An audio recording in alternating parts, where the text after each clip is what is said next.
Mon dernier thème est la réponse donnée à cette situation du monde. Nos démocraties doivent être refondées en faisant appel à la liberté politique et à la raison. Car, pour décevantes et imparfaites qu'elles soient, nos démocraties libérales constituent le compromis rationnel et raisonnable entre deux formes de délire séduisantes comme des démons. La liberté sans limite du fascisme, qui suppose la liberté infinie des plus forts aux dépens des plus faibles, ou l'égalité communiste, qui garantit a priori une égalité absolue, à condition que chacun renonce à l'essentiel de sa liberté. Ainsi, en parallèle de cette mondialisation forcenée, de nouvelles formes d'expression de la démocratie continuent à se développer, notamment au travers d'organisations non gouvernementales et d'initiatives citoyennes. Notre projet consisterait en la mise en place de petites communautés que l'on pourrait appeler des sociétés civiles dans chaque ville, dans chaque région, dans chaque pays, et ceci bien sûr dans un long cheminement historique. Ce serait une nouvelle éthique pour notre démocratie. Mais l'on pourrait nous rétorquer, avec l'appui des anthropologues, qu'il n'existe que des versions culturelles de l'universalité par rapport à une civilisation. Cependant, nous pourrions partir du principe suivant.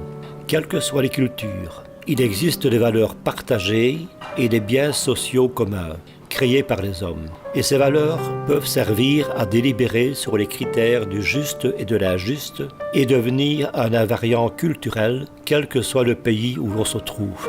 Exemple de valeurs ou de droits à instaurer ou à protéger. Allocation universelle adaptée à la situation économique du pays considéré. Respect de la personne au regard des droits établis, mais aussi des droits universels. Contrôle de l'éthique des partis politiques, mais aussi défense de l'environnement, etc., etc.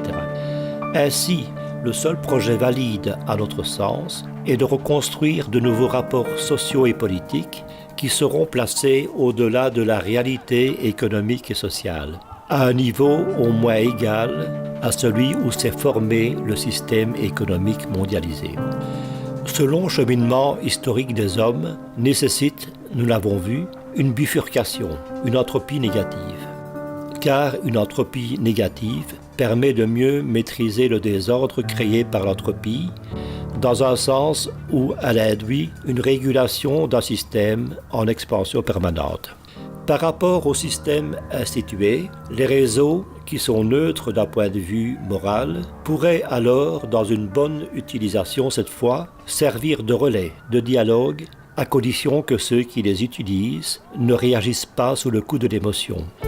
Ces petites communautés, appelées sociétés civiles, auraient pour but le bien commun, puisque leur noyau de valeurs de base est identique. Nous serions alors dans une bonne rétroaction, une rétroaction qui n'emballerait pas le système. Le stade ultime de cette ouverture serait la constitution d'un gouvernement éthique mondial. Ce gouvernement serait constitué par la coordination et la globalisation des différentes sociétés civiles. Cela lui donnerait la puissance d'interagir avec les autres structures dominantes dans notre monde, dont principalement une économie aux mains des sociétés multinationales, mais aussi des théocraties et des dictatures politiques qui refont surface actuellement et minent nos démocraties. Ainsi, la réponse aux crises actuelles doit donc venir de la démocratie elle-même, en prenant le malaise à bras-le-corps, si du moins elle veut survivre. Alors, que faire en tant que citoyen démocrate face à des États qui peinent à donner des réponses? Penser, faire l'autocritique de nos attitudes et de nos discours, bien souvent sur la défensive. Aller sur le terrain au contact des gens dans la vraie vie, qui s'écrit dans les réseaux sociaux. Trouver les mots justes, vrais et comprendre, mais ne jamais exclure. Tout cela peut être difficile, voire impossible individuellement. Non pas si nous réinventons nous aussi une autre histoire, un autre mythe, un autre projet de société basé sur plus de fraternité, troisième terme de la célèbre devise républicaine, si souvent oubliée. C'est le projet de nos petites communautés civiles dont on vient de parler.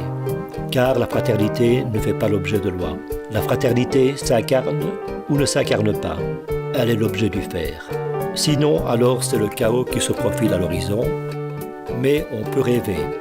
Et il faut rêver.